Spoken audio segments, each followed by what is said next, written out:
Testing 1 2 3. Testing 1 2 3. This is Radio Free Mormon on the air, broadcasting behind enemy lines. Tonight's episode, Risky Business, Mormon Apologetics. I have some wonderful guests on tonight's show to tell you a remarkable story about Mormon apologetics going on today, how risky it is for them to be apologists for the church, and what they do in order to ensure that it remains okay to do Mormon apologetics, even though it's risky, and not have any potential problems with other people who are not Mormon apologists attending Mormon apologetic events. I'm talking about Book of Mormon Central. I'm talking about Elder Razband, and I'm especially talking about Rebecca Bibliotheca and Landon Brophy. Here's Landon. Here's Rebecca. How are you doing this morning?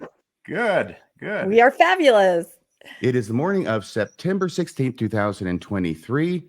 In just a few days, the old calendar is going to roll around to September 21st of 2023, which will not only be inaugurating the holiday season and the season of autumn, but something else very important is going to be happening that night. Yes, it will be the 200th anniversary of the night when an angel of God either did or did not appear to Joseph Smith for the first time in his bedroom and tell him all about the Book of Mormon plates that were hidden in a hill not far from his home. Isn't that right? That's exactly right. And some people even call that day Moroni Day. Moroni Day. Oh, yeah. Okay, so we'll add that up there with Smithmas.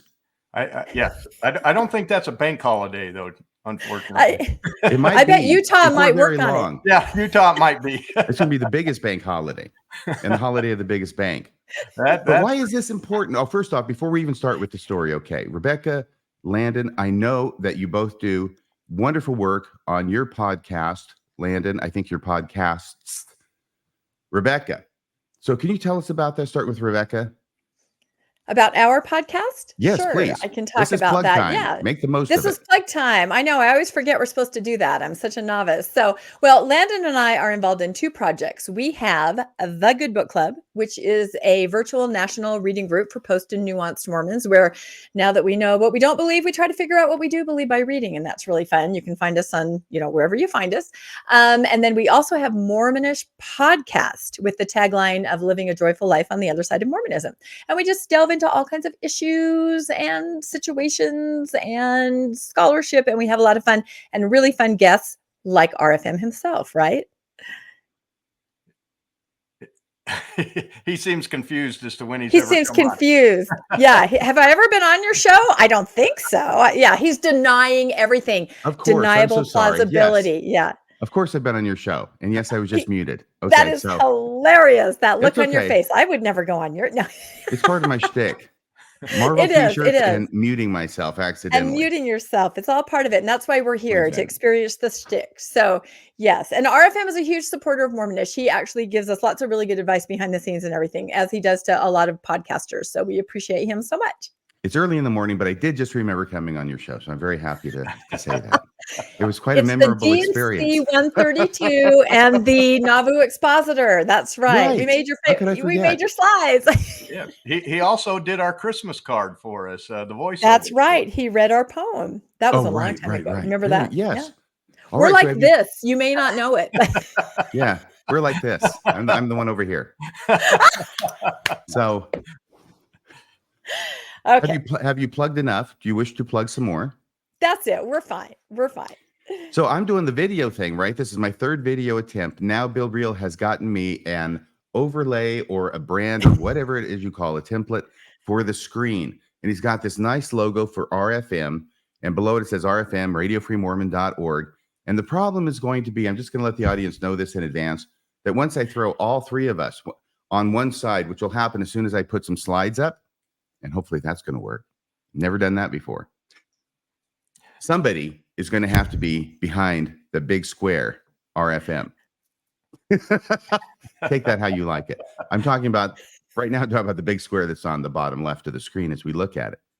So tell us about the story, because I know there's a big event that's coming up on September 21st. This 200th anniversary will not pass unnoticed by the LDS Church, and specifically by the good people at Book of Mormon Central. This is true. So this is kind of a little adventure that happened to Mormonish over the summer. And I will also say that Book of Mormon Central is trying to rebrand as Scripture Central. So you can use it interchangeably, but most people still call it Book of Mormon Central, but I think they're trying to be more universal and go by Scripture Central now. So kind of use those words interchangeably. But back in June, I saw a post, I think it was on one of the Post-Mormon Reddit sites, where somebody had come across a hard copy invitation sitting on the counter of their parents' home. And we can even pull up the first slide. It was see, there I go. Look, I'm behind the, what if I, Jump up and down. no, oh no, we can't It's have okay. RFM Look, behind the if logo. anybody should be the RFM square, it's RFM. Please, Yeah, but people continue. tune in to see you, not us. Okay. So we find this invitation, we see this picture, and maybe Landon can go through what it says, but it kind of struck us as a little strange. Yeah. Landon, what do you think? Yeah, this is the invitation. That what caught our attention was it says, "We are thrilled to have Elder Rasband speak to us, along with these great artists." And then they list a couple artists. One of them is Elder Oakes's daughter, Jenny Oakes Baker. She has a violin in her hand. Yeah, she's evidently quite an accomplished musician, and so. But what really caught our attention was what we highlighted there in yellow: $250 per plate for Scripture Central, a 501c3 nonprofit. Well, you have to pay to listen to the words of a prophet's voice. Well, that's what we thought was kind Those don't come cheap, man. Yeah, it's just good advice. appeared strange. It appeared strange to us. That's all. And so we do what we always do. We thought we're going to find out more. Yeah. So let's go to the next slide. We dug into it, and if you look at the next slide, and I will try and look at the next slide. There we go. Okay. There you go. We scanned the barcode that you saw there, and it took us to another site with some additional information. And again, this is all back in June that we're experiencing this. So what does this say, Landon? Yeah, well, you'll notice that the first thing it says there is change this. So clearly something was posted that wasn't. Okay, what is this now? This is on the when you scan the barcode that's on the invitation. This is where it takes you. Okay, right. With more information. Well, when it's the first part, it starts with parentheses. Change this in all caps in parentheses. Is that what you added, or is that what's on the actual? That's what was there. And that's why we feel like when we scanned the barcode, it took us to a site that was still kind of under construction, maybe not finished. This is exactly what anybody scanning that barcode on the hard copy invitation would have gone to. Okay, it says Moroni Day, 200th anniversary of his first visit to Joseph Smith. Correct. Then change this. And what does it say in that yellow highlighted part, Landon?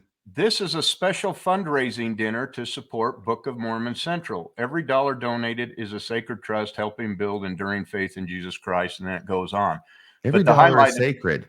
That could be like the new motto of the LDS Church. It's like the Catholic Church. Every sperm is sacred. That's right. Oh, I love that. But in the LDS Church, oh no, we have superseded sperm with dollars. Every dollar donated is a sacred trust, helping build enduring faith in Jesus Christ by making the scriptures accessible, comprehensible, and defensible. Sounds like who was that attorney for Kramer? Oh, Jackie Childs. Jackie Childs. Yeah. Making the making the scriptures accessible, comprehensible, and that's right. Defensible. Defensible. People everywhere. That's it. That's okay, right. Go ahead. I'm running away with things. I'm sorry. So no, it's okay. And so we didn't just take this at face value. We also called the number that was on the invitation because they just kept saying fundraiser. And of course we were like, that just seems very strange to have an apostle that is speaking for a fundraiser, because I know they try very hard to distance themselves from any, appearance of supporting one organization over another. So we called and they did tell us, yes, this is a fundraiser. But again, there may be some question. Yeah. And I know you have or whoever we spoke to that you talked with whose name you don't want to release. Right. And I don't think this was that person yet. It was just somebody there that, they were very, very nice. They're so nice over there, giving us more details. But we still thought this is very unusual. So let's go to our next slide. I think we've covered everything there. Rebecca, before we go there, why do you think this is unusual? Because No, because as I just said, I feel that church leadership tries to make a very clear distinction. They do not support one thing over another overtly. Now, of course, a lot of us feel there is support behind the scenes for a lot of things, but this is the first time I think I'd seen it right out in the open. Want to hear an apostle?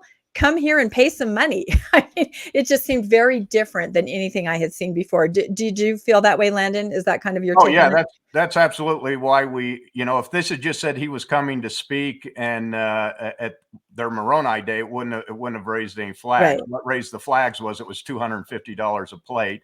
And then Right. the invitation, when we followed it, actually said it's a fundraiser, which Right. doesn't seem appropriate for an apostle. So Well, that's hang on why. a second, because it looks pretty expensive. If we go down further in that, we have you can choose the main dish for each Mhm. attendee. Choices include filet mignon with Yes. gratin potatoes, lemon asparagus, and seats. You can choose. No, hang on. I'm sorry, I skipped a line. And crispy leeks. Yep. Crispy leeks. Leeks aren't any good unless they're crispy. That's Yeah. what I always say. Yeah, I always got to take a leak when I'm there. So Oh my God. Landon. Or you could get miso glazed salmon with horseradish, whipped Yeah. potatoes, baby carrots. Yeah. And I mean, what they're Yeah. doing is, where is this taking place, by the way? it's And the Hyatt in Salt In the Lake Hyatt. City. Yeah, Yeah, at in the the Hyatt, ballroom. in the ballroom. Okay. So they're going to Yeah. pay for this thing to be, what would you call it when the food to be provided? catering. A catered, Thank you, catered catering. event. Yes. Yes, it's going to be a catered event. They've got to pay them a certain amount of money. And those sound like really, really great dishes. Of course, they always Yeah. sound good when you read about them. Sometimes there's a That's difference true. between reading about them and having it put in front of you. Exactly. However, even so, $250 seems a tad high, even in these days of inflation. Right. It I did think to us. usually when you see $250 or a price like that, your mind also says, "Oh, I'm donating to this organization. It's a fundraiser." I think that you just And kind that's of what they were go there saying. when It's a it's that kind of fundraiser. expense. Right. So they're Yeah, going to try they and kept keep the using that costs word. hopefully down, maybe 50, 75 bucks each, possibly $100 each when you factor in they got to pay for the venue, and have 150 bucks maybe left over from everybody who attends. And the important thing is to make sure that people will attend and they'll be willing to pay this rather large amount, at least for me, $250 for a meal in a room where the draw is that you can hear an apostle speak. That's the big draw, is the apostle. So it's very helpful to have a draw when you want people to pay $250 a plate. And at least at this point back in June, they're saying, hey, it's a special fundraiser. Correct. Because that's And we going to should change, right? point that out. Yeah, we should point Yes. that out. These slides that we're showing are what we grabbed back at the time. And then it was kind of an unfolding story. And as you'll see, things change. So if you were Mhm. to look this up today, it would not look like this. But back in the day, this is what it was. So we were even more curious about what was happening. And if we can go to the next slide. Going to the next I would slide. like to make one point here, though. As we looked at the site, we can't find this event. It's not on their main page anywhere. Now, No. there may be some link to it somewhere, but the way we got to it is someone posted this hard copy invitation on Reddit, and we scanned the barcode. So it Right. may be that this is a special invite for only select individuals. But Exactly. I called, I asked, I said I wanted to go, and they told me, yeah, it's going on this date and it's this much. And so I said thank you and hung up at that time. So it doesn't sound that select. Not if they let me in, no. Right, exactly. That's the point. Well, but I think Landon's point is you can't just go online and find it. You have to kind of have an in, like we had a barcode and a phone number from a hard copy invitation. Now, if you Google Moroni Day 2023, if you knew enough, then you would, come up with that. But it's not like it's on their front page right there. So then our curiosity was really piqued. We'd heard of Book of Mormon Central before, Scripture Central, but then we kind of wanted to find out more about what is this organization that is having this dinner. So then we kind of dug into their website. And again, I'll say, like Landon just said, they do retooling on their site. like a lot of different sites. So if you go to their site today, it's not going to look exactly like the screen grabs that we took back in June. The information is similar, the intent is the same, but it's not going to be exact. But again, this is a story, our saga of what happened to us over the summer. So this is what we're seeing back in June when we're going, what the heck is this? So Landon, why don't you kind of explain how we dove into Book of Mormon Central here? Yeah, so we wanted to find out a little bit more what Book of Mormon Central was, and this is basically their mission statement. Scripture Central builds enduring faith in Jesus Christ by illuminating the Book of Mormon and other restoration scripture, making them more accessible, defensible, and comprehensible to people everywhere. So that seems I remember that phrase. Okay. Yeah, seems like a noble cause, I guess. So yeah, let's go. That's like their mission statement, I think. It's Yeah, Jackie and Child's mission again, statement. yeah. And again, looking at their site late last night, I think they may have slightly retooled the exact wording of that mission statement. So for any viewers or listeners that want to go look at that, it's going to be a little different than what we experienced in June. So that's just kind of a disclaimer, but the content is similar and the intent is the same. Right. The main thing is that you haven't been monkeying with these. So if someone went there now and found the wording a little bit differently, this is capturing the state of events on that website as of the time you were having this experience back in June. Exactly. And I have to say, if I were a narcissist, Landon and I did do a little bit of a podcast about this. Perhaps they made some changes because of what we brought to light. I don't know. Interesting. I have no idea. I don't know either. So, okay. So what's our next? What's the next place? Landon, next slide. Yep, next slide. Here we go. This just kind of goes over who they are and what they do. They run a couple different sites. One's called Scripture Plus. They have one called No Wise, Archive, Additional Projects, Marketing. You say No Wives? No Wives. I don't think it's very small. It's hard for me to read it. But their main thing is to promote the Book of Mormon, and they do that. They have video engineers, they have web designers, they have web and mobile developers, graphic artists, social media publishers. These guys are big. They actually are kind of a clearinghouse for the church. The church wants something out. They give it to these guys to put out, even though they say they're not affiliated with the church.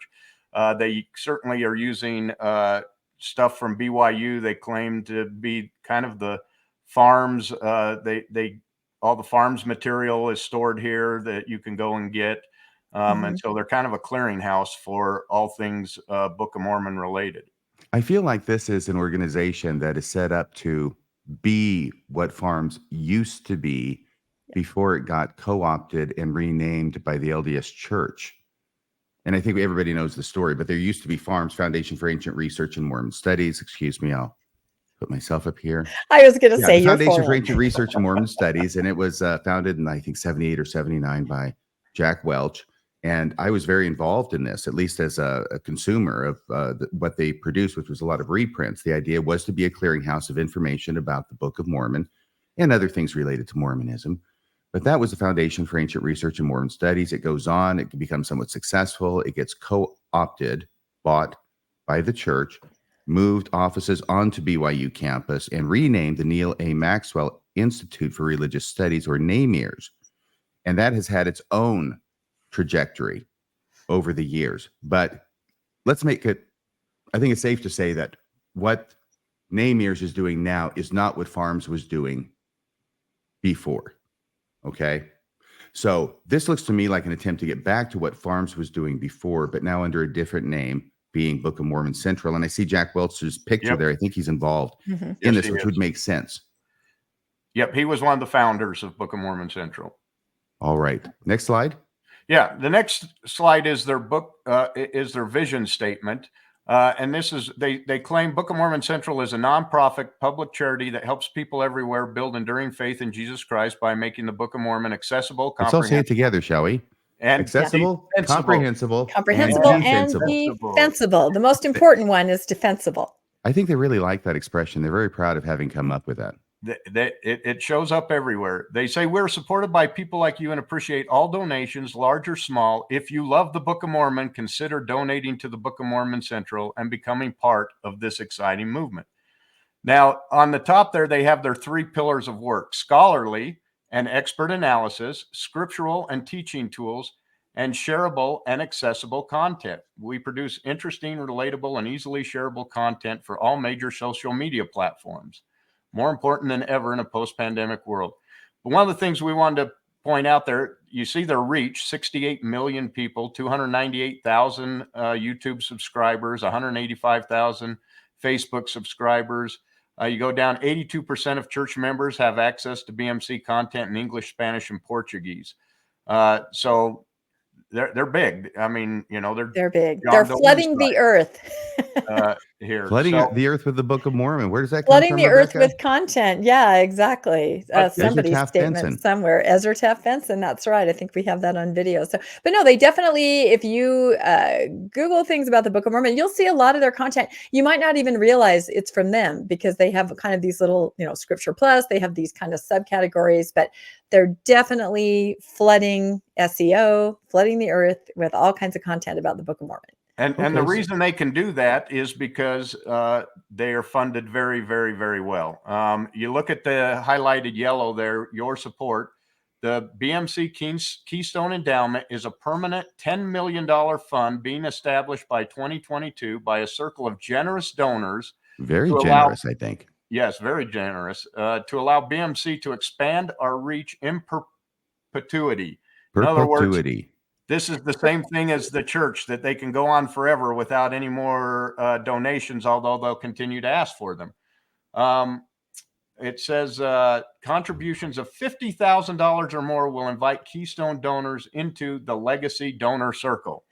And I don't know, maybe this invitation went out only to Legacy Donor Circle and we somehow fell into it, certainly above our ability to participate, to attend $1,000 or to attend at $250 a plate. So exactly. But that just kind of goes to show you, the size of this organization and what they're attempting to do. Wow. Right. And there's always a top tier. Oh, yeah. Well, I was going to say that for anybody who doesn't know, that $10 million, that endowment fund means that the $10 million does not get spent. Yeah. It gets invested. And then the Book of Mormon Central gets to use the investment proceeds from $10 million. And I would expect that $10 million invested wisely could yield quite a nice sum. Hopefully about $1 million a year if you're got a, that'd be 10%. Return. Let's just say 700,000. Yeah, depends. We'll see here. That's just on that, but we've actually got their financials here to kind of show what they are. That's how we roll. And again, this is all from back in June, so we're doing a little bit of history here. Next slide. Very relevant. Next slide. So the next slide is, what is the relationship of Book of Mormon Central to the Church of Jesus Christ of Latter-day Saints? And this was in their FAQ, right? This was information they put out because that's probably a question. We had the question. I'm sure other people have the question. They're looking through the site. There's all this content. And they're like, well, what is this? How is this connected to the church? So they want to make sure that they let us know. Can I disagree with you? They're making this category in order to swear that there's no relationship between Book of Mormon Central and the Church of Jesus Christ. Remember, the church sent out to Bill Reel a number of years ago a demand that he put a disclaimer on his website that he has nothing to do, that he doesn't represent the Church of Jesus Christ of Latter-day Saints. And we discussed that on the phone. I told him it was a bunch of BS, that they had no power to make him do that. But on the other hand, he decided, well, look, I'd rather just put it up there than mess with a legal battle, a potential legal battle. And of course, this is what they count on. So he put it up in a rather satirical fashion. It's still on the page. It's down way low, and it's all put together in this massive, very small print.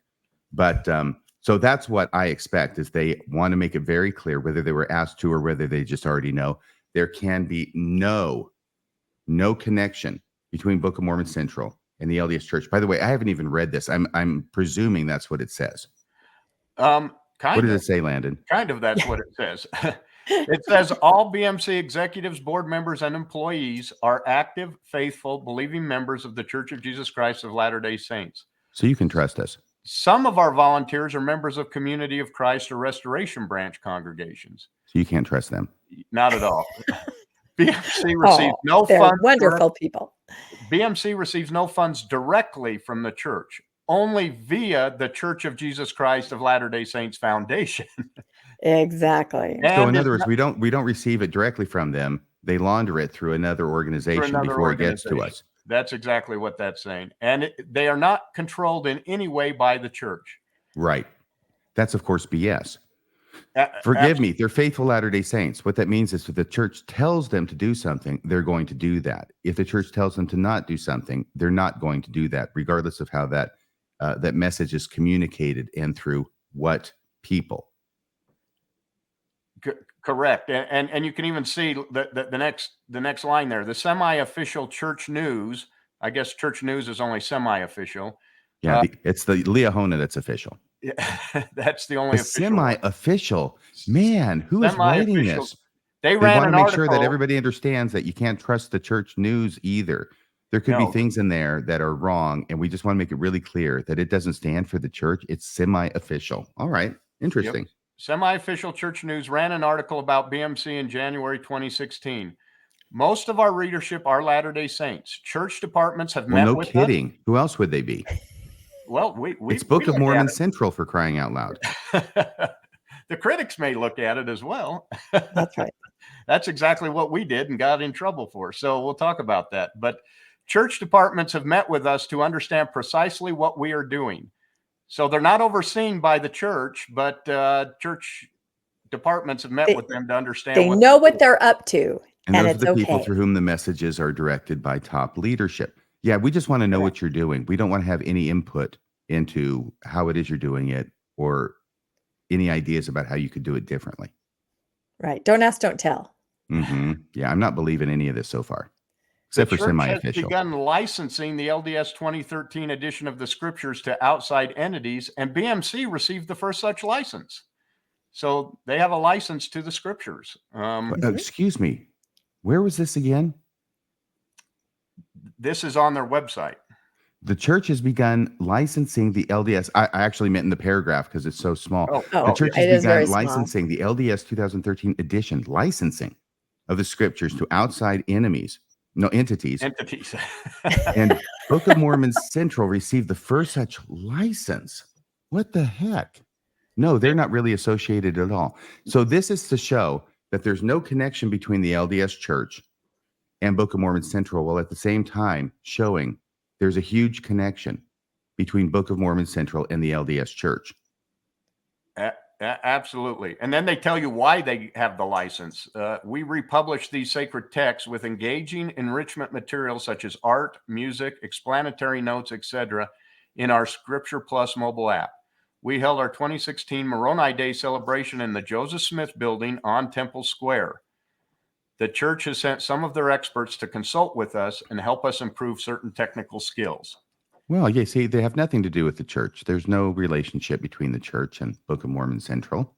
It seems like a strange way to state that, doesn't it? By telling all the way that they're connected. That they are. But again, you understand, there's 2 points to this. This is wonderful because there's 2 messages that they're trying to get across, and the messages are actually contradictory.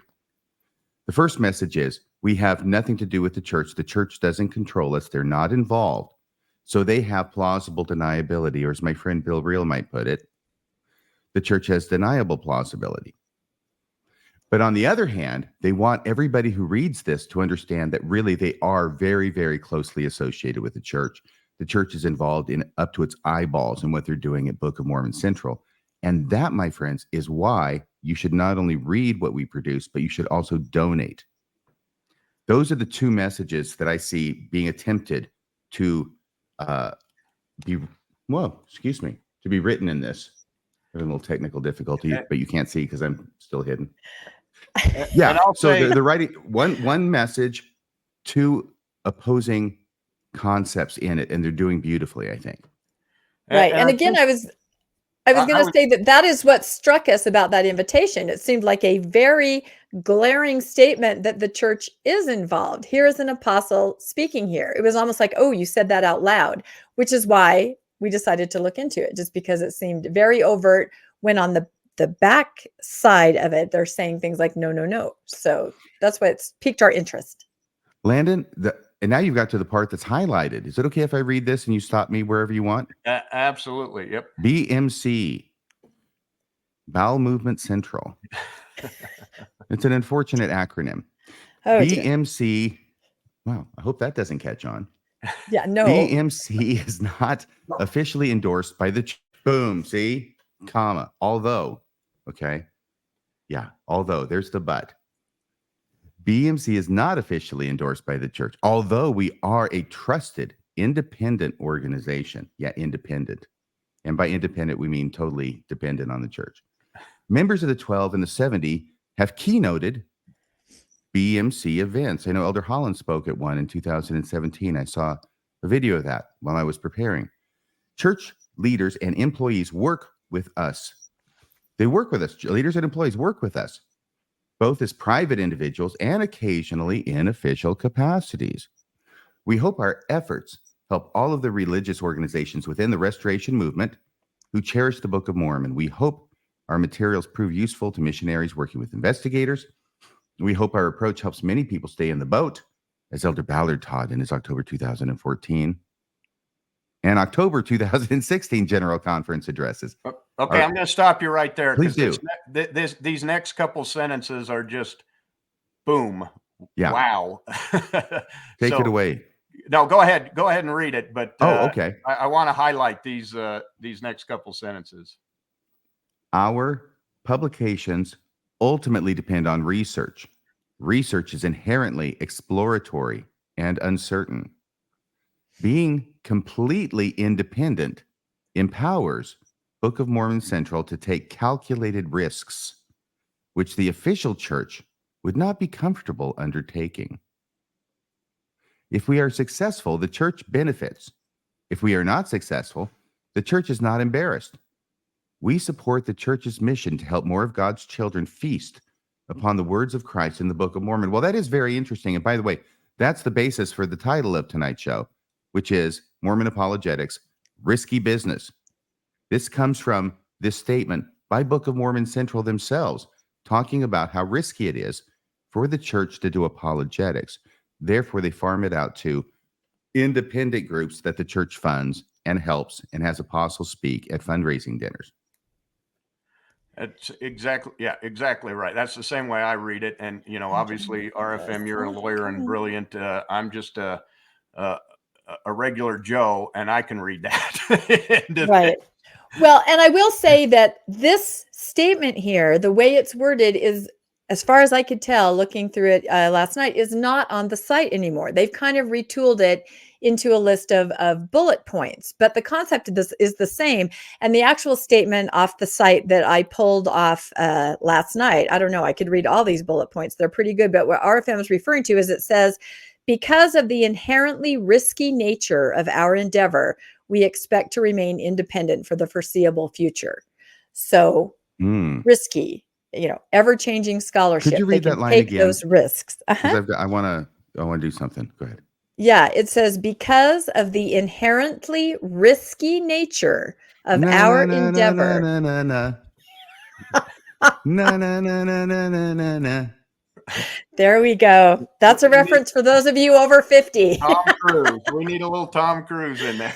That's right. We don't know because RFM is covered. He could be wearing that white dress shirt and sliding across the studio. We have no idea what he's doing back there. So sorry to disappoint you. He's not going to do it in his underwear, is he? No, but again, so this statement that you see on the screen, that's not there anymore. That was in June, but the current one is just, again, talking about these risks, which is maybe scholarship that's a little bit more on the edge, that they're not going to present in general conference or in the Liahona. They can present it here. And then I believe the word embarrassment was used. If the scholarship turns out to be, new information comes out, it's not quite correct. The embarrassment, if there is embarrassment, is not on the church, but on Book of Mormon Central, who can just say, oh, okay, we're just going to, walk that back and now we'll try this. So, but again, people can go there and they can read this scholarship and decide if it, is important to them. It's something that they can kind of base their faith on.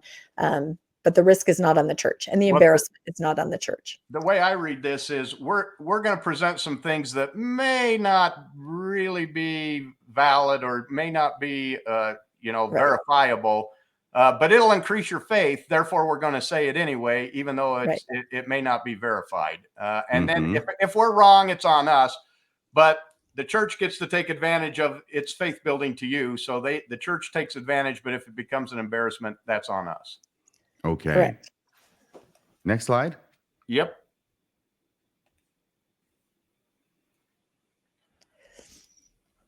Okay.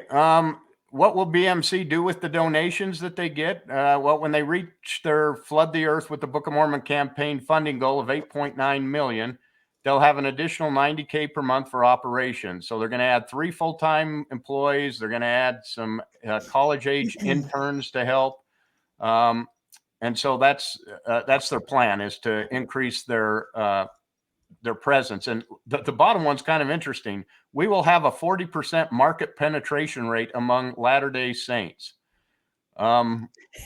I don't know what a market penetration rate. It means how many people they'll reach. It's a business term. It's a business term, yeah. Which is strange being used with the faithful. Yeah, faithful, or Landon's mind is always in the gutter. Yeah. But it's strange that this term would be used, on a faithful site about, gospel topics. They're talking about, these marketing terms. So that's funny to me. So this is basically all geared to get people to donate, right? Yeah. What will we do with your donation? Well, we're going to do a lot of great stuff with your donation. Believe us. Well, and they tell you how they use those donations. They say current monthly expenditures average $125,000 per month. They go on to say no executive salary or fundraising events are included in that amount. All BMC executives, and then they name all of the executives there, serve as volunteers. Of course, a lot of them are BYU employees and, church employees, or retired church employees. So they are paid by the church, just not in this role. There are a few outsiders on there as well. They occupy 5 suites in an office building, and they give you the address of where that's at. But then they go on and say how they buy much of their furniture comes from secondhand sources such as BYU surplus sales, nonprofit discounts, etc. So they kind of go on and tell you, they've got 18 full-time employees, 12 part-time employees, and 4 part-time freelancers who work in leverage by dozens of dedicated volunteers. So this is a paid organization. These people are being paid for what they produce. At a lot greater, I don't know how many employees Radio Free Mormon has. I'm guessing not 18. That'd be 1. Maybe 1. and Mormonish, we don't have any paid employees at all. Oh no, we lose money. No. By the way, can I just say something for the record, which is that dog barking is not coming from my microphone. Yes, that's mine that's either. That's is that Addie? Oh my goodness, dog, Landon. yeah. Landon, give that dog a bone. What's going on with the dog? She's moved downstairs, so hopefully the barking will go away. Barking is stopped. So we told you we had the financials. So the next one is the next slide is the financials. This is just this is their 990 form. Every nonprofit's required to fill this out. This was from 2019. This was the most recent one we could find. So their contributions and grants last in 2018 it was 1.2 million. This year it's in 2019 it was 1.5. I'm sure it's much more than that. You can see their expenses run right around in 2019 $2 million a year is how much money they're spending on this site. So substantial. Quite the operation. That's right. Yes, and they're not getting money directly from the church. We have to keep that in mind. It's being funneled through another organization. Correct. Okay, so this one here just shows that of that money, 1.1 million of it, if you look at the top line there, is for salaries and wages. And so, these guys are being paid for what they produce. Now, a lot of the material that's on there are from people, maybe a BYU professor who wrote something or did some research and it's published there. They're probably not paid for it other than they're paid through the university to do such research. So they're still in essence being paid by the church. But there are people who do donate time and articles and whatnot to the site. Right. it's funny to me that they do say that they're open to other branches of the church, the Church of Christ and other Mormon centric religions, and yet they say that they hope their work will help the missionaries. So I guess are they hoping to help the Church of Christ missionaries as well? Do they have any missionaries? I don't know if they do or not, but evidently, the intent is to get people to join the Church of Jesus Christ of Latter-day Saints, not the other two branches. Correct. I would think so. Yeah. So, okay, let's go to the next slide. Okay, so we decided to now we get into the story. Yes. Now we kind of get more into the story. reason that brings us together today. Exactly. The reason we brings us together because we found the original invitation. We did some background research on what Book of Mormon Central was. And then I made a post about it. Like I said, someone had already posted, but I made one that said, this is so unusual. What do you think about this? An apostle seems to be speaking at a fundraiser. So go ahead, Landon. Yeah. So we got into a Facebook exchange and they had someone who was familiar with Book of Mormon Central, who started communicating with us via Facebook, and we just put their name down as advocate. Didn't want to identify that. It was a friend of ours already, kind of, or at least associate out there in the podcasting world. And this person is, associated or at least knows Book of Mormon Central. So this person was trying to explain to us what their actual intent was, because from my post, people were commenting and seemed to be misunderstanding. It's not a fundraiser. So this person was trying to help us understand what the real intent was. Yeah. Okay. So they came back and said the information is mistaken. This is kind of paraphrased here. The Elder Razban event is not a fundraising event. Well, wait a second. It said fundraising right on the invitation. That was our confusion. Which is why they say the information is mistaken. Okay. They said that event will be held separately without general authorities present. Although there's two events. There and the fundraising one will be the one where there's no general authority present. Correct. So you don't have to pay $250 a plate to hear Elder Razban talk anymore? No, you still have to pay the No, you still have to pay. It sounds like you've hit a nerve. Oh, yes. It was key. It was clear that we had. So we confirmed, as we mentioned via phone call, that Elder Razban would be there and that it would cost $250 per plate. And so we posted that back on Facebook, and the advocate came back and said he is speaking at the banquet event. The fundraising event is separate. A lot of the information from last year was from last year and needs to be updated. So these dinners in the past have been their annual fundraiser event, and they have charged $250 a plate, and then they've done the fundraising. However, because Elder Razban will be there this year, it's not a fundraising event because general authorities can't go to fundraising events. Correct. So his point of view was just and as we saw, remember it said change this. They had not updated yet the information that you would be taken to by scanning the barcode. So fundraisers in the past without church authority this time, they need to change it because, the two cannot go together, be presented together. So that's how this advocate was explaining it to us. But then it was interesting. Do we have a slide about it, Landon? Because we kept going back and forth to the site, and it almost seemed like changes were being made real time while we were doing this exchange with the advocate. It was just funny. They were they listening to us? It was so funny. Everything you're saying is getting passed through your advocate. Right to the Book of Mormon Central people. He was clearly getting on the phone with them and calling them because he'd come back and say, I just talked with someone and they told me this. So he was clearly talking to them. He said the banquet ticket price covers expenses of the evening only, and they are hoping to just break even on the costs. And we'll go over that. $250 a plate. They're hoping to just break even. There are no explicit calls for monetary donations when general church leaders are present. So, no explicit calls for monetary donations. Well, that's different, isn't it? Yeah, and they're not explicit calls. So they may say, you know what you need to do to help this organization. Do your Right. duty, Mormon. No, but they're not going to say, they're not going to get up after Elder Razvan speaks and say, if you like what you heard, you know what you need to do. They're not going to do that. They might allude to it later, or Landon even had the thought maybe they would send out a little card or something later that would say, now donate, but they cannot do that there while he is there in the room.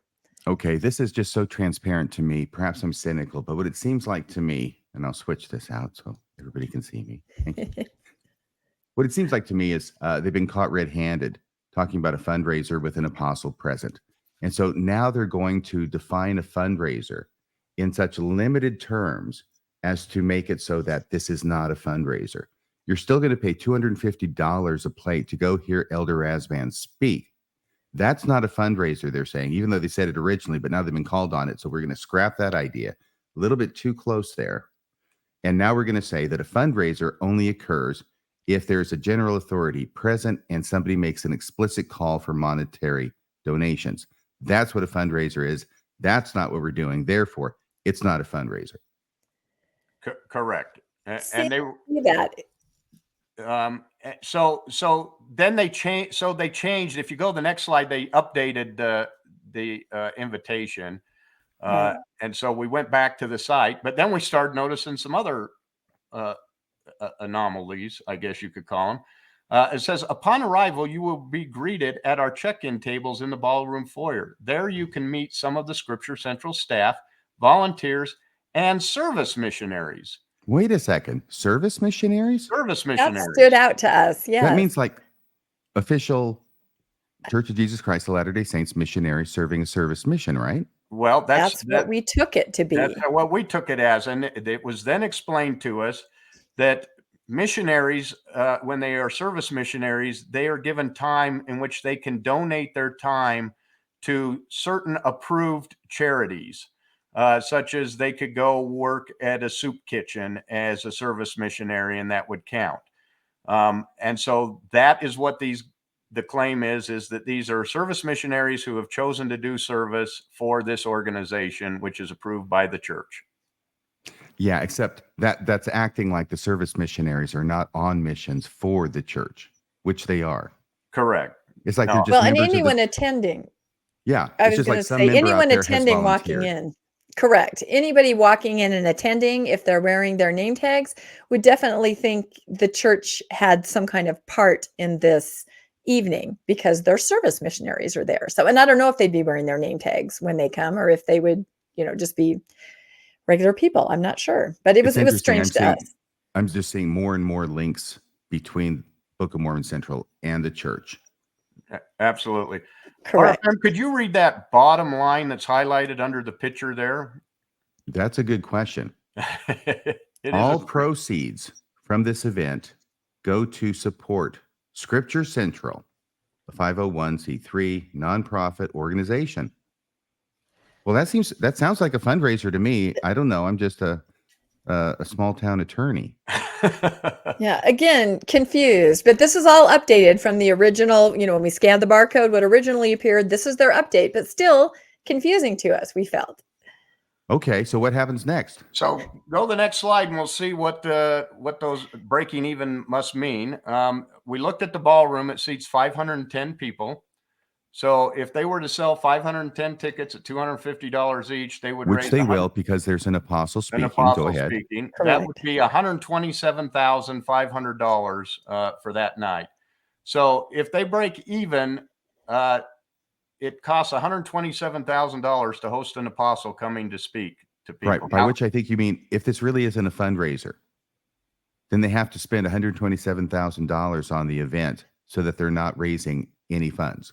Correct. And they're taking a chance that if they didn't fill up the room, they'd have to eat. Let's say they only sold only half the people bought the tickets. They'd lose $60,000 on this event if they're just, and they'd be eating filet mignon for the rest of the year. And that's right. They'd have to take in doggy bags. That's right. So that just doesn't seem believable that it's $127,000 to cater and to rent the hotel room, a hotel room for hotel ballroom for a night. Do you have any idea how much it does cost to rent the motel room for a night?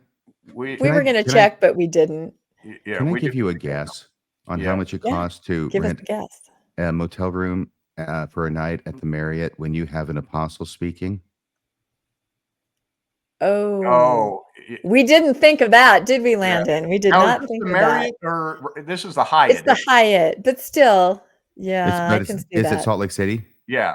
Yeah. Okay. Downtown. I don't know that that's the case. So go ahead with your analysis, but Yeah. I've got a sneaking suspicion they're getting this for free. Well, the other side of this is if you only want to hear an apostle, couldn't you just get a stake center and do it for free? Yeah. You're not raising any money. I mean, you wouldn't get any money out of it, but it's not a fundraiser. So why not just do it at a church building? It's very much a fundraiser. $250 a plate. Come on, guys. Yeah. It's Moroni Day. It's a very special day, and it's the 200th anniversary. And it's interesting because I haven't heard the church proper speak about this very much. The 200-year anniversary. Have either of you? No. I mean, Scripture Central, yes, but you would think that this would be kind of a big deal that they might be talking about, but I haven't really heard anything or seen any articles about it. So maybe this is one of these cases where Scripture Central does what the church doesn't do. The church is not going to come out and say Moroni Day, but Scripture Central is. So interesting. Yeah, so we might be confused as to whether this is a fundraiser if we go to the next slide. Yeah, we're still confused. Hang on just a second. I'm just going to the church's official webpage, seeing if there's anything about Moroni Day coming up. Yeah, I mean, it's the 200th anniversary. Like this is the founding event. This is a pretty big deal. And so I'm kind of surprised too that there isn't anything. I don't know why. I don't either. But yeah, this is very interesting. So I didn't go through the entire church website. I was just looking at the home page. And there's nothing about, hey, it's Moroni Day or anything about the 200th anniversary. Yeah. And it's coming up in a week. So you'd think it would be there right now. And they love pivotal dates and they love anniversaries and they love celebrations. So I don't know why this one has kind of been swept under the rug. It's very strange. I know how I would advertise it on the church website if I were in charge. Uh-oh. It was 200 years ago on a night just like tonight. There you go. And it's interesting because they celebrated the first vision, which that date is still kind of nebulous. This date, because it is the equinox, and we all know the ramifications of that, it's absolutely known. This is the date. You'd think they would celebrate the date they know for sure. The first vision, not so much. Right. And it does look like, my recollection is that Moroni did or did not appear several times to Joseph Smith over the course of the night of September 21st to 22nd. Yeah. So they're having this on the 22nd in the evening. They're catching it at the tail end to celebrate the anniversary. Correct. I think it was like at midnight, span of the 2 days. Came at 2 a.m. and several times during the night. And again in the morning, like in the morning above the fence or something. Yeah. After Joseph Smith fell over. So why are we confused as to whether this is a fundraiser? I don't know why there would be any confusion at this point. And of course, you'll see a quote from RFM because I was talking to him about this throughout the summer saying, what is happening here? What is this? And I love this quote, Landon, or RFM, read your own quote right there. This is what he told me, which I thought was great. Their position seems to be that if they say it's not a fundraiser, it's not a fundraiser, even if they are raising funds. Exactly. And that seemed to be the conclusion that we came to as well. There's a picture of an apostle on an invitation for $250 per plate dinner. Service missionaries are present. The past invitations for this celebration, when no apostle there, call it a fundraiser and then say, please join us by reserving your seat to this dinner at the cost of $250 per person. We encourage you to come in a generous mood with a desire to give even more this evening if your circumstances allow. It's like a Rotary Club meeting. Yeah. That tells you the $250 a person must be somewhat of a fundraiser because they're saying we encourage you to give even more. Even more. To help. Yeah. And then the current online invitation says all proceeds will go to Scripture Central. So everything in here seems to indicate this is a fundraiser, and yet we're told it's not a fundraiser simply because Elder Razvan will be there. Mm-hmm. Are you able to deduct the $250 amount you have to pay to attend? It is, yes. It's because they're a charitable organization. So correct. Right. So that's a fundraiser. Well, There it is. There you go. I mean, you can't So- deduct You it can't just unless write it's off a dinner that's your cost for the dinner. That's correct. Yeah, good point. okay. It's Next. got to be if you're writing it off. So here are the event details. The agenda. They finally got it down to its business casual. Again, it's accessible. And this is from last year, correct? And 2022. this is from 2022, and this is where we pulled out some of those. You can see the statement. Please join us by reserving your seats to the dinner. That's where to show that in 2022, this same event was a fundraiser. Correct. And no church leadership present, but it was a fundraiser. And so that's how it kind of got convoluted with the information once we scanned the barcode. And they were quickly scrambling to change it, to update it, because now an apostle is speaking. Got it. Okay. So have the brethren or the media mentioned Book of Mormon Central? They have multiple times, and this comes off their website. They're letting you know that the Deseret News published an article talking about it. The Know Why app premiered at BYU Education Week. Deseret News Mormon Times had an article about them. Hey, Landon. Yep. Landon, you keep reading. I just got to go check something here in the back. I apologize. I'll be right back. No problem. Is it your dog? We'll never know you're gone because of the icon there. So, and I guess what we can say is, here are part of their information page says we're not affiliated, but here they want to make sure that you do see a lot of places where there seems to be affiliation or at least approval. Is that how you see it, Landon? Yeah, absolutely. In fact, if you look at one of those, Elder Jeffrey R. Holland praised Book of Mormon Central in his keynote speech at the Chiasmus Jubilee celebration. Oh, so all these days I'm not aware of. All this I was not aware of the Jewish calendar. The Mormon calendar has nothing on the Jewish calendar, I guess. With all the holidays that they have. This but is exciting. They're very blatantly pointing out that that apostles are supporting this organization, and it's kind of interesting to me, given just yesterday the church denouncing the Tim Ballard situation and saying, well, he was using these apostles' names in order to raise money for his own charitable organizations and endowments. I don't see a difference here. I guess maybe the difference is they have the permission of those people to do that here. So if you have the permission to use the name, isn't that saying that you're affiliated with them and that you're sponsored by them? That seems to be the indication that I would take from that. This is all a protracted exercise in pretending to not be sponsored by the LDS Church and supported by the LDS Church while you're being supported and sponsored by the LDS Church. That's why there's these two conflicting statements coming out all over the place, I think. Yeah, I think you hit it on the head. Fully agree. So this is just a list of all the different times that the brethren have done that. So and I was going to say, I like to call this page the Sally Field page. They like us. They really like us.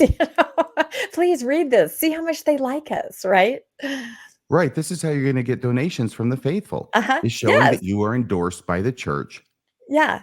But the church doesn't want you to say that you're endorsed by the church. Yes. So what do? You kind of say both. Yep. And I will say, let me read this, Landon. On their current website, like I said, a lot of this has been retooled. I believe this section is still there if I saw it today, but they have a statement currently there that says we are not controlled by the Church of Jesus Christ of Latter-day Saints or BYU in any way. If we make a mistake, we are solely responsible. So they I think more recently state it really outright. We are not controlled by them. So yet then they also still have this page up currently that says, here's all the places where it looks like there's support. Can I just make an observation? Is that when you take money from somebody, you're controlled by them. If you have their apostles and top leaders speaking at your functions, you're controlled by them. Well, this was the presentation that we put on a Mormonish podcast that we did back in June. To explain this, we put this out, questioning, is it appropriate for an apostle to go to a dinner that appears to be a fundraising dinner.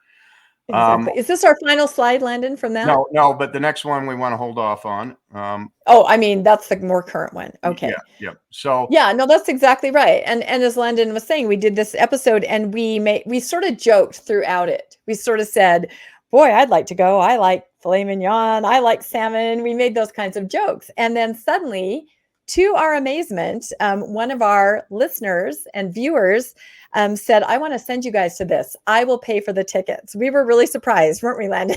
yeah, absolutely. Yep.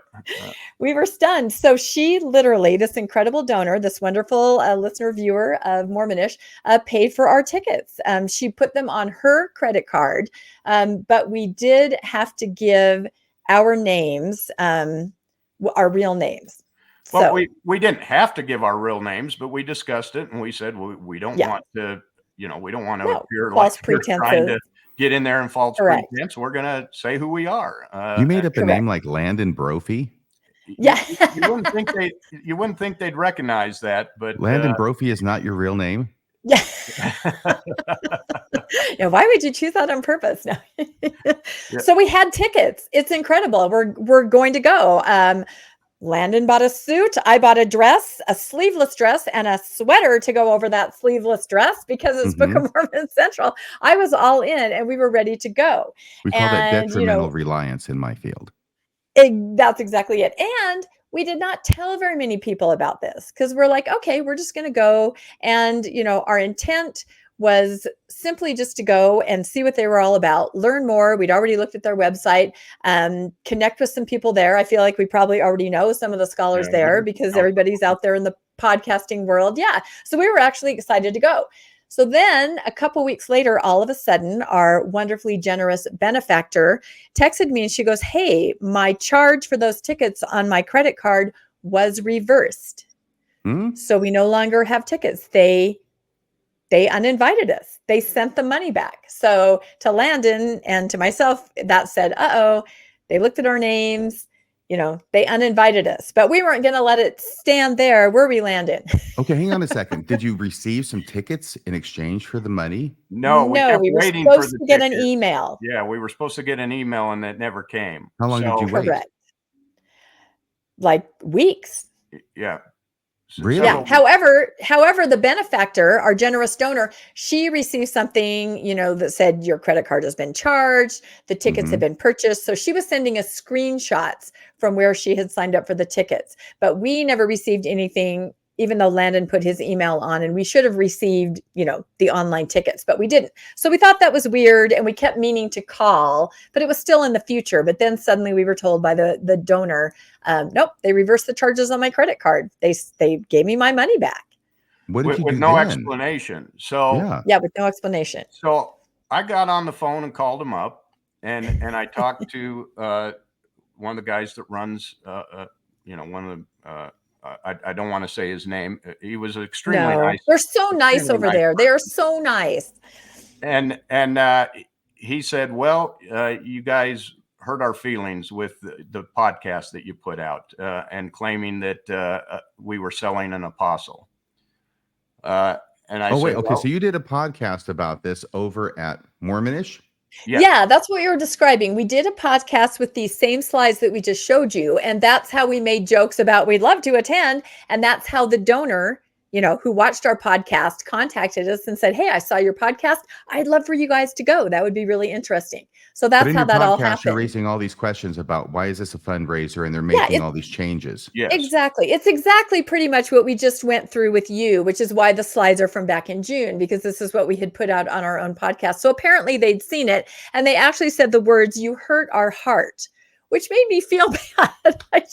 They said you hurt our heart with what you did, which was not our intent. Seems like a familiar expression. I've heard that somewhere before. Some questions. Yeah. Okay. So Landon's good though. He's very diplomatic, aren't you, Landon? Well, I just talked with him and I said, well, this isn't you've made it clear this isn't a fundraiser. Am I correct on that? And he said, no, it's not a fundraiser. And I said, so it's just an apostle speaking at an event. Why would we not be invited? And he said, well, this is a special day for us. We've put a lot of work into it and we want to make sure that we have the spirit there. We don't want you cocking it up, Landon. That's Yep. right. And he said, we've seen incidences in conference where people stand up and shout down, and we don't want to have that at our event. And I said, well, I have no intention of doing that. We wanted to come because we wanted to meet several of the other scholars that do apologetic work, because that's one of the things we like to talk about on our show. And we wanted to get to know some of those people.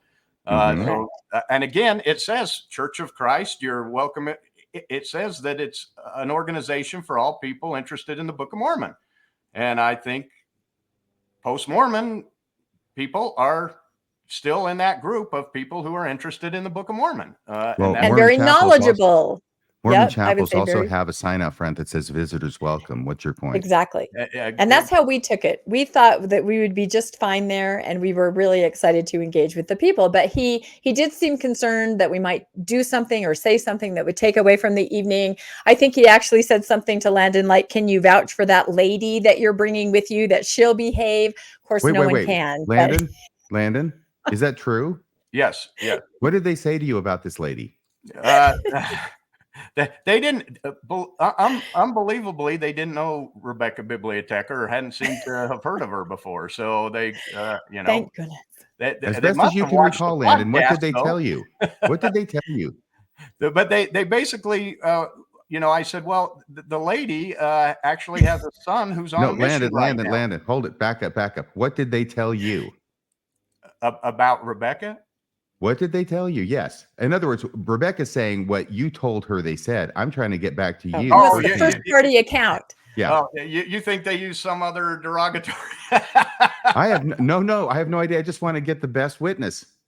Yeah, that's what they said. Is can you assure that the guest, the lady that you're bringing, that she's going to behave herself? Which is, and he couldn't, so no. Yeah, he couldn't, so they took no. Okay, so she's the lady. I said, you clearly don't know Rebecca if you think she's going to cause problems. She's, the kindest person I've ever met. She handles every situation diplomatically. In fact, whenever I go on and reply to comments, she comes in and tells me, you're being too mean. You have to calm those down or whatever. So. That's Rebecca for anyone who doesn't know. So, I assured him, I said, absolutely. I said, this is kind of strange that she can have a son on a mission and support a son on a mission, but she's not allowed to come listen to an apostle speak. That just doesn't seem reasonable. So he said, well, I'll tell you what, I'll allow you to come if you introduce yourself when you get here. And so that we know who you are. And I'm guessing they probably were planning on setting us at a table with church security, with the ward bouncer, with the bouncer. Yeah. I'm guessing that was the plan, but that's fine. We agreed to that. And so he said, hey, if you have any questions, feel free to text those to me or email me about that. And we can have a dialogue on it. So I said, hey, I appreciate that. He said, okay, I'll open it up. You can purchase the tickets again. You can buy those again. You can buy them. And he asked us what kind of dinner, what entree we wanted too. So we were all excited. Landon can have his filet mignon. I can have my salmon. That's right. So we were excited. But then he called you back. He called me back as soon as I hung up. Later. 5 minutes later, he called me back up and he said, hey, we just want to let you know this is going to be streamed, so you don't have to record it. People will be able to see it. And I said, well, I appreciate that. I had no intention of recording it. We actually were going to see, we wanted to see what is this apostle going to say about this organization. And because he's not going to say anything of interest about Moroni. Probably not. It may be. It's just going to be the standard spiel about reading from, what Joseph Smith said, and here comes Moroni, and it's glorious, and the Book of Mormon and the plates, and happy Moroni Day. That's all Elder Razban's going to say about that. It'll be the most boring, uninteresting talk ever, because it's just going to say what everybody's heard a million times. But I think what you said is interesting. You're wanting to know what it is Elder Razban's going to say about Book of Mormon Central. Yes, absolutely. Yeah. Because we're interested in what this organization is and how they're using it. And And so we're interested to go watch and see what's going to happen. And we're willing. He told me, we didn't think you would want to come. And I said, well, why would we have spent $500 to come to something we didn't want to come with? He said, oh, we don't think you'll feel comfortable there. And I said, well, oh my I don't gosh, feel uncomfortable. Why do people say that when what they really mean is we're not comfortable with having you there? You there, yes. He was clearly speaking for me, but we had a good conversation. He was a kind man, and you know, somewhat disingenuous. Yeah, absolutely. But they're very nice over there. And I had to laugh at that because I thought, oh, like they picture us, I think, as a post-Mormon in a trench coat with a camera. I mean, you know, we're really trying to pull one over on them. And that was not our intent at all. In fact, we thought we might probably know some people there because, you know, think of Sunstone, where we all go. There are active Mormons, faithful Mormons, post-Mormons, all, you know, people from the Restoration. We all interact together. And on a level of scholarship, I feel like there is that higher ground where maybe smaller things, you don't really go there, but you can interact. And that's what we were hoping for, was dialogue and discussion and interaction, and just to find out more about their organization. Because I will say, I have lots of family members that love Book of Mormon Central. I mean, it's like tabbed on their computer. They go there. So I'd like to find out, you know, what are they reading? What are they seeing? So that was our intent. We did not even intend to make an episode about it. We didn't tell anybody we were going to go, and we were not even going to do some kind of an expose afterwards and say, aha, we went, here it is. We were not going to do that. We might bring up some of the things that we'd learned there or some of our experiences in other podcasts going forward, but we had no plans, you know, to do anything, some kind of expose, the inside story Moroni Day. We were genuine. That's how I felt. Did you feel that way, Landon? I felt like we were genuinely going to interact and learn more. Yeah. Had he come out and raised funds and started saying you need to, then we'd probably do an episode on it because they were disingenuous and told us it was not. But as long as they did what they said they were going to do, there was no episode. What are we going to talk about? You know? Yeah. So to us at that point, we were like, well, let's go see what it's about and learn a little bit about these guys. So you contacted your generous benefactress from down south. We did. And we said, you won't believe this, but Landon was able to talk them into letting us back in. We even were able to give them our entree choices. And she's like, go for it. This is amazing. You know, this is even more interesting. And so this time she sent us the money and we purchased our own tickets, because now this man we were talking to was waiting for us to purchase. And he even went a little back and forth on, didn't he, Landon? Like, did you make the purchase or did you make it twice? He helped us, you know, buy the tickets and make sure everything went through. And so at that point, we thought we were excited. Like I said, I bought a dress and a sweater to go over the dress, and Landon bought a suit, and it's marked on our calendar, and we are going to go to Moroni Day. And we were even hoping we could meet some people there that we might even invite on our podcast to talk about this, you know, because we have all kinds of people on our podcast. So we really were enthusiastic about this and excited. So then about a month went by, would you say, Landon? Because this is all happening back in June and July. Yeah. So we're set. We're ready to go. It's on our calendar. And then something very unusual that we did not expect at all happened. So Thursday, we got the following email from them. And if you go to the next slide. Going to the next slide, sir, as soon as I can find it. That email. Here, hang on a second here. Okay. Yeah, I think I can. And I will say too that this donation now is not tax deductible because we are not a 501c3. So yeah, correct. This woman is literally given, this wonderful donor, it's not tax deductible. She gave us, you know, was going to give Book of Mormon Central this money. So so here's the email, and I blanked out the person's name. It says, and this was just out of the blue, no notice. I checked my email, and dated September 14th, by the way, September 14th, 2023. It had been 2 days ago on Thursday, correct? Thursday, yep. At 3:17 p.m. Yep, I just bought my suit the night before because I don't. Isn't that always the way? Don't go to church. Why don't you have suits already? That's what I want to know. So it says Landon's a rustic kind of guy. Yeah. No, when you don't go to church, you just kind of let that slide. You have suits, right, Landon? Like in the back of your closet. He was in a bishopric, for God's sake. You know, that sounds like my story. Yeah, all the suits don't fit me anymore. Where'd you get the suit? At Dillard's. Yeah, like nice. like a tux kind of thing. Like we were going to dress up. I was wearing like a ball gown. We were going to go and make a really good showing for the post-Mormon community. And then what happened? We got the email. And what does the email say? It says, "Dear Landon, I thank you for your interest in attending the Moroni Day celebration. I remember that when we talked, you represented your intentions to be honorable and not detrimental to the Church of Jesus Christ of Latter-day Saints. I do not want to judge your motives. I also hoped that your attendance might foster a greater understanding and mutual respect," which is exactly what we intended. Yep. I know. I read that sentence to say, you're an effing liar. Yes. Yes. Well, he then goes on and tells us why we're uninvited. "In light of your recent published podcast with Dr. Lundwall, I sadly do not feel that we can achieve this goal, and I'm unwilling to subject this special occasion to scorn in form in a future podcast. When we last spoke, you indicated a desire to have questions answered. Perhaps this is a better forum to open dialogue. You appear to personally be a very delightful individual, and I certainly would look forward to getting to know you in the future. In light of now this, we're getting to the passive end of the passive aggressive state. Yes. In light of this, I will be sending once again your $500 back to you and wish you the best." This $500 is getting a lot of mileage. It is. It's moving all over the place. Or $250 dinners.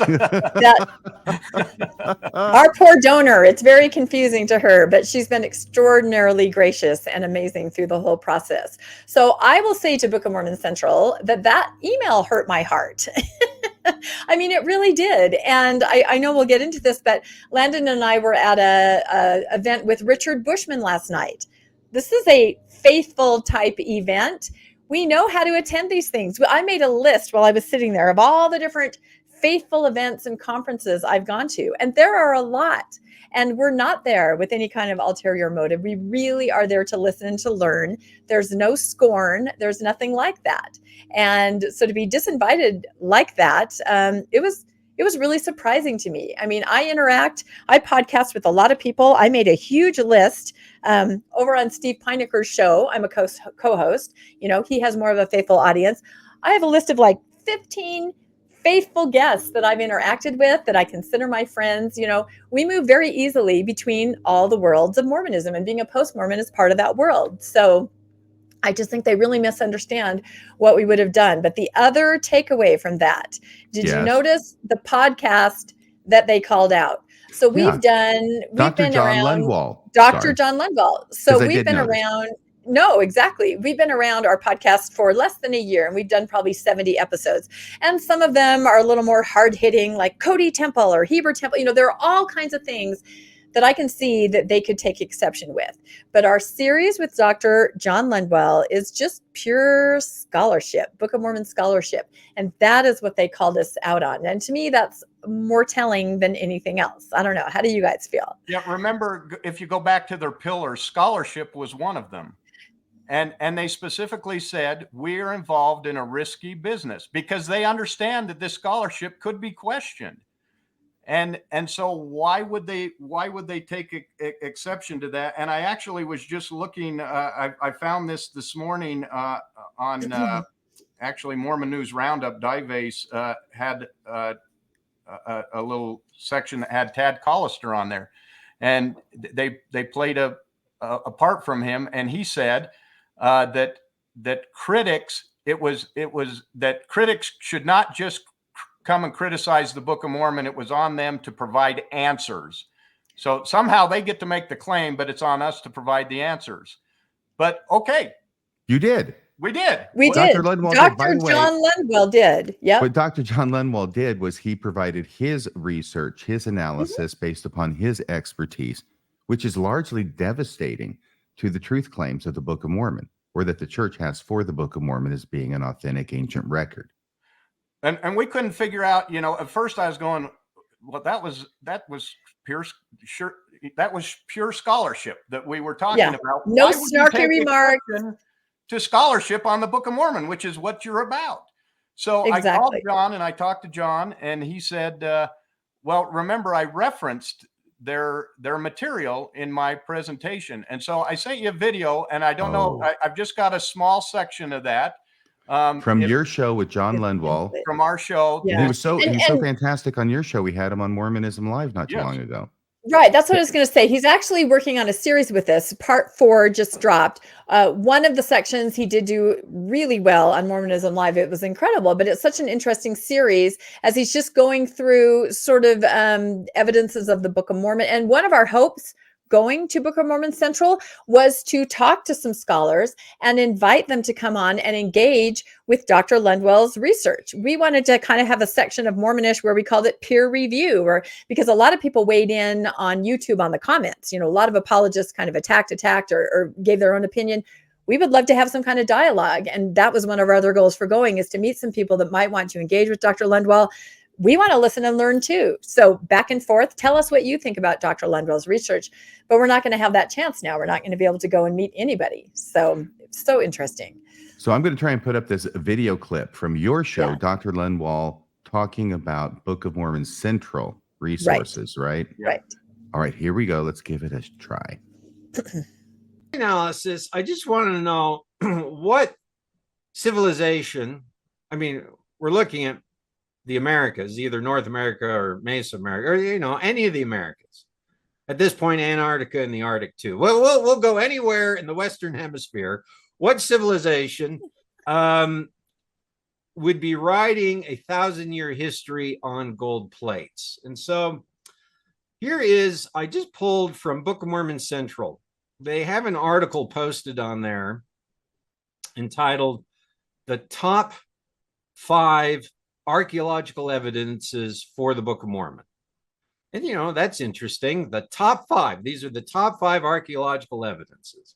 Number 1, this is their number 1 archaeological evidence for the Book of Mormon, is writing on plates. And I just plopped these 3 paragraphs down. I was wondering, Landon, is that big enough text you can read that? Yeah, I can read it. He didn't even ask me. Yeah, we don't want to ask you. He knows better. It almost seems a shame to use up one of my 5 evidences here. The issue of inscribed metal plates in stone boxes has been so effectively laid to rest by modern archaeology that Latter-day Saints hardly remember when it was one of the Mormonism's most prevalent and scathing criticisms. We were told the ancients did not preserve records on plates. We were told ancient Israelites in particular did not write on plates. We were told they would have been too heavy for Joseph to carry while running from ruffians or heft from one hiding place to the next. Time has rendered all such objections moot.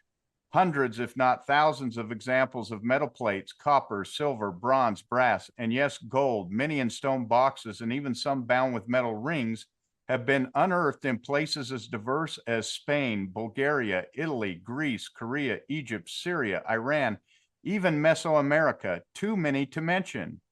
As for Israel, not only have we found the famous copper scroll of Qumran, but 2 small silver plates from Jerusalem that date to the 7th to 6th century BC.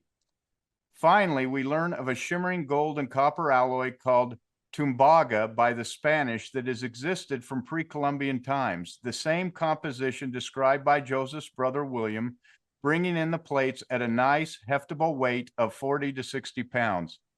This is interesting. This is Book of Mormon Central saying this. This isn't one of your 5 theses. This is one of their 5. That's correct. And this is interesting because we went to the church history library just recently, and this is what they told us, that there were museums full of gold plates all over the East Coast, and that they were a metal alloy that made it light enough that you could carry it. That's why they could carry the gold plates. So this is the first I've heard of. That was the first I'd heard of that, and now here it is repeated. So, okay, so what do you have to say about that? So that's the end of the clip. So from your show with Dr. John Lundwall, which may or may not have served as the catalyst for you to get uninvited a second time. Seems like it did. Yeah. Since they specifically said it was our recent podcast, and that was the only one. We released episode 4 on Friday, so this was before episode 4. So to go on, Dr. Lundwall then takes each of the, you know, they said there were hundreds of plates, examples of thousands of plates, and Dr. Lundwall's theory was that that these societies in America were all secondary oral societies. They had writing, but they did not have literature. They didn't write in narratives.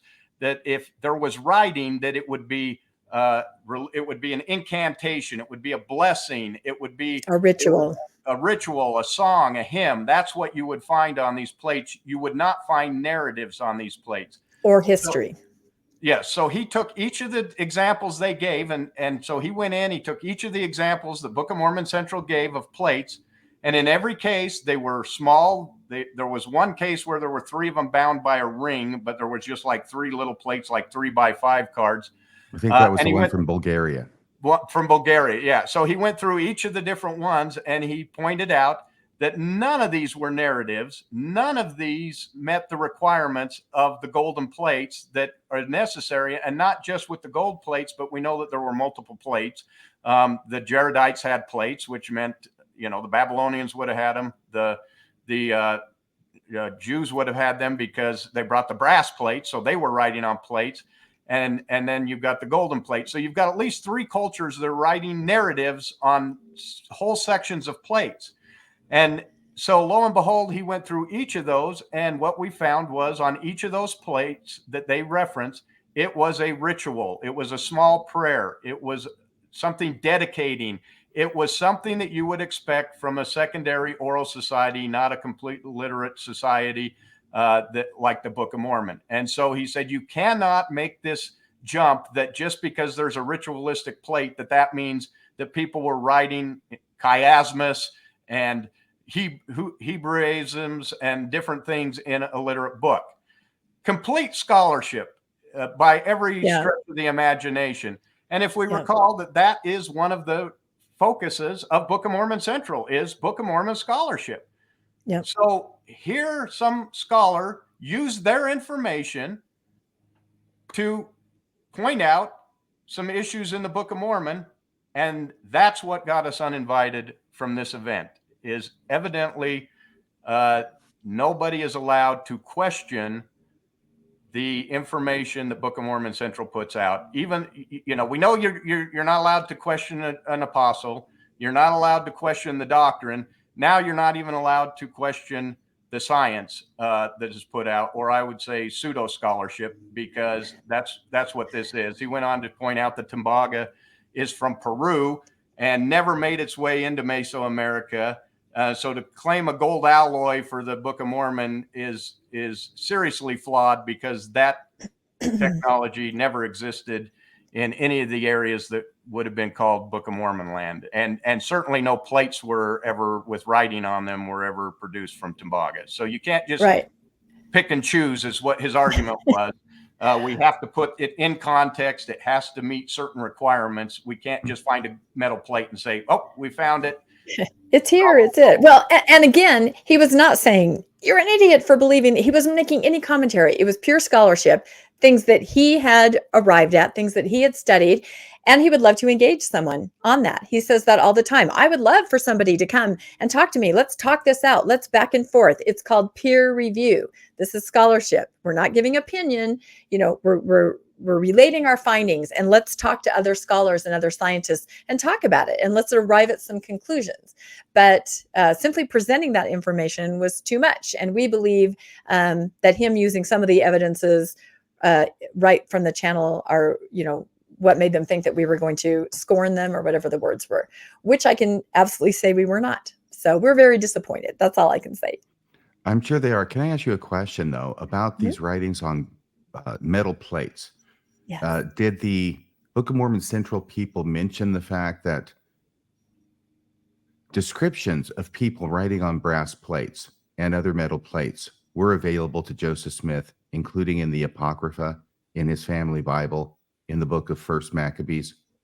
So we can't say on that, because those slides were not our slides. Those were Dr. Lundwall's slides. So he'd done the research on those sections. And of course, where do you go if you're looking for what apologists are saying about the Book of Mormon? Is you go to Book of Mormon Central, the largest depository of, you're not going to go to Stanford University and find information on why the Book of Mormon's true. You're just not going to find it there, because serious scholars don't engage in that, because there's no proof of it. So you have to go to the apologetic sites. Right. And I'm just bringing this up on the ancillary issue of the fact that even if there had never been any writing on metal plates discovered as of the time of Joseph Smith, and I think that's probably an iffy proposition. Yes. Certainly more have been found since Joseph Smith in the intervening 200 years. But even if there had been none, Joseph Smith was aware of the fact that ancient people wrote on metal plates because it's written about in his Bible. At a minimum. Well, okay, that's all I was saying. You've just been uninvited, RFM. Now you're uninvited because you're bringing up some scholarship. Yeah, that's exactly it. Is it scholarship to say? Forgive me, but I would be loath to pay $250 to go and have to suffer through one of Elder Razban's talks. In fact, they'd have to pay me $250, and even then, I'd have to think about it. Well, we now have the $250 back to pay you, RFM. That's right. We can send you. Maybe you should try. Yeah, I guess I should say that because, like, when I talk about this amazing benefactor, and one of the most wonderful things we just love about podcasting and getting to know everybody is she said, you know what, just keep that and use it to support Mormonish, use it for what you need, use it for your, Zoom subscribe. I mean, she was so kind. I just couldn't believe it. So a really positive thing that came out of this is just knowing that there are just wonderful people out there that, kind of want to further the work. So shout out to, I know, Anonymous, but you know who you are. Thank you so much for everything. And that is great. That's fantastic. So how do we wind this up? You weren't invited, but they did accept your money. Understandably, the donors' money, but the money for the tickets the first time, then they sent it back and uninvited you. And then Landon with the silver tongue managed to convince them a second time to allow them to attend for $500, which they accepted. And now they're saying, no, you can't come here. Because you did Book of Mormon scholarship on your podcast. We actually, and in our fourth podcast, part 4, we actually invite some of the apologists. Some of them responded, and John says, "I'd love to have them come on the show and discuss it with me. Let's talk about it," because he made the argument that you could fit the text on these plates and that he'd done it, and we're like, okay, come on, let's talk about it. This is how scholarship works. Peer review. You actually want to find out what the truth is. When you're invested that the truth is one thing, and your scholarship has to support that truth, and there's other scholarship out there that doesn't support that truth, and you're being funded by the organization that has this book as its keystone scripture, then you're not going to be as willing to have that kind of dialogue. Absolutely. And I think for me, the thing, he says, oh, we don't want to be, scorned in a future episode. Well, we had no intention of doing that. No. And yet all of a sudden, we're like, we've got to say something about this because this is not scholarship. I think we all were in Sunday school and we had those when we had questions and we said, hey, I've got a question. And then they said, this isn't the place to talk about that. We'll talk about that somewhere else. And then, of course, what you find out later is there is no place to talk about that. There is no place else. Exactly. And so my point is, if a room full of high donor apologists, $250 a plate apologist get together, fundraiser with an apostle of the Lord, if that's not the place to have a discussion about these items, where is that place? And that's why when he says, oh, I think there's another way to do this, I can't think of a better place to have a discussion about this than a room full of Mormon apologetics at a dinner and be able to sit down and have a discussion. But even that is not a place to have that discussion.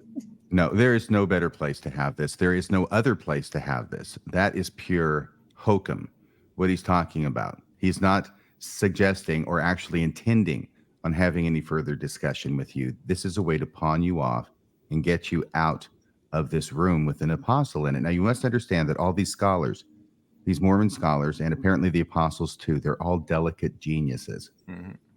Okay?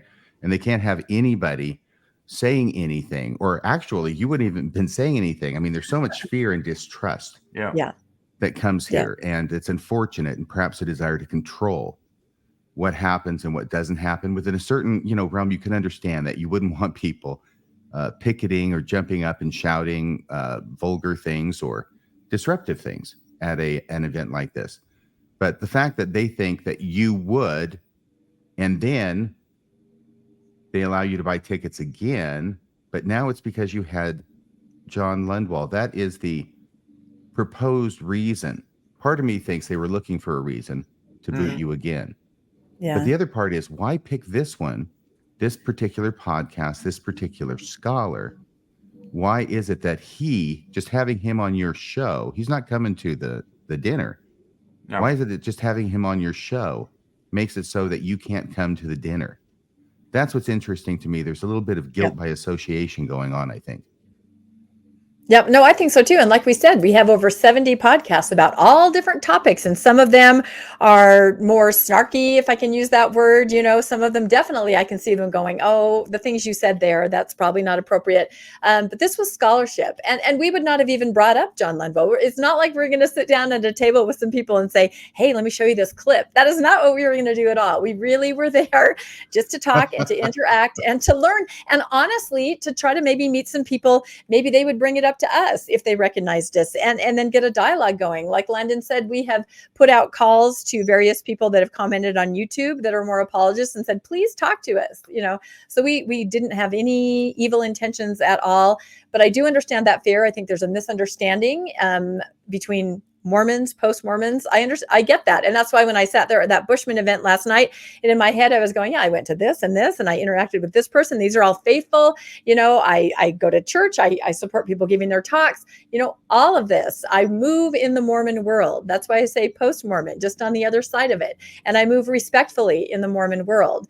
And so I guess I can understand, not knowing me, why they might question, but in my mind, I guess my heart is hurt too. I'm like, oh, I would have been fine. And now I have a dress and a sweater and nowhere to go. So, but yeah, the key is John Lundwall. It really makes me say he has struck a chord, and we've seen that. I mean, the views for his episodes on our podcast are through the roof, like 3-4 times more than what we typically get. We're a smaller podcast, and he is onto something. He's saying some things that are just, we haven't heard them before. Yeah. So that's interesting to me. I think that's the bigger picture. What is Dr. Lundwall saying that's rocking their world like that? Yeah, and it's worth listening to. We just released part 4 on Friday. Again, a completely new way to look at the characters on the plates, the supposed Reformed Egyptian characters on the plate. Just blew our mind as he went over that. And these the things he is saying make sense when you understand the magical worldview of Joseph Smith, when you understand the past gold digging, when you understand these things, it all comes together, and he just brings it together. And it's really interesting on that fourth one. And again, it's going to be another challenge for Book of Mormon Central to look at. And evidently, they asked the critics to bring it on. That it's our responsibility to prove it, and we brought it on.